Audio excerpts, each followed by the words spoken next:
विकसित देशों को ग्रीन हाउस गैसों के उत्सर्जन का जिम्मेवार मानते हुए प्रधानमंत्री मनमोहन सिंह ने कहा है कि इसे कम करने के लिए ये जरूरी है कि ऐसे देश अपनी जिम्मेदारियों का निर्वाह करें।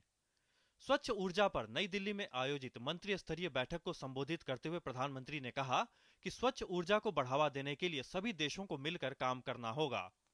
On any principles of equity, the industrialized country have to bear a large share of the burden. They are historically responsible for the bulk of the accumulated GHG emissions, and this alone suggests a greater responsibility.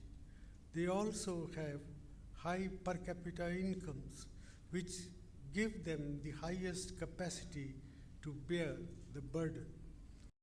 प्रधानमंत्री ने कहा कि सतत और समग्र विकास के लिए carbon उत्सर्जन में कमी करनी होगी और 12वीं पंचवर्षीय योजना में इसके लिए लक्ष्य निर्धारित किए गए हैं। उन्होंने कहा कि ऊर्जा के गैर पारंपरिक स्रोतों के उपयोग को बढ़ावा देने के लिए सरकार कदम उठा रही है। उन्होंने कहा कि देश में नवीकरणीय ऊर्जा की वर्तमान क्षमता 25,000 मेगावाट है, जिसे 2017 तक बढ़ाकर 55,000 मेगावाट किया जाएगा।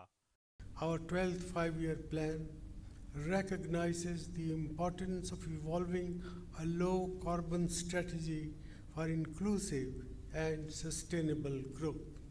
We have set ourselves a national target of increasing the efficiency of energy use to bring about a 20 to 25% reduction in the energy intensity of our GDP by 2020. स्वच्छ ऊर्जा के मुद्दे पर आयोजित इस मंत्री स्तरीय बैठक में भारत सहित 23 देशों के ऊर्जा मंत्री हिस्सा ले रहे हैं। ग्रीन हाउस गैसों के उत्सर्जन में इन देशों का योगदान करीब 80% है।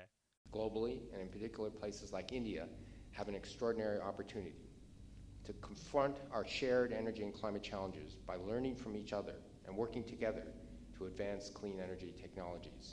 23 देशों का ये मंत्री स्तरीय समूह स्वच्छ ऊर्जा के क्षेत्र में तकनीक हस्तांतरण के लिए बना है और इससे उत्सर्जन में कटौती, ऊर्जा सुरक्षा और दीर्घकालिक विकास जैसे लक्ष्यों को हासिल करने में मदद मिली है। दीर्घकालिक विकास के लिए स्वच्छ ऊर्जा जरूरी है, यानी ऐसी ऊर्जा जो पर्यावरण को कम से कम नुकसान पहुंचाए। 12वीं पंचवर्षीय योजना में स्वच्छ ऊर्जा के अधिक से अधिक उपयोग पर जोर दिया गया है और प्रधानमंत्री ने भी अपने संबोधन में ऐसी नीति बनाने पर जोर दिया जो पूरी दुनिया में स्वच्छ और हरित ऊर्जा के विस्तार में मददगार हो।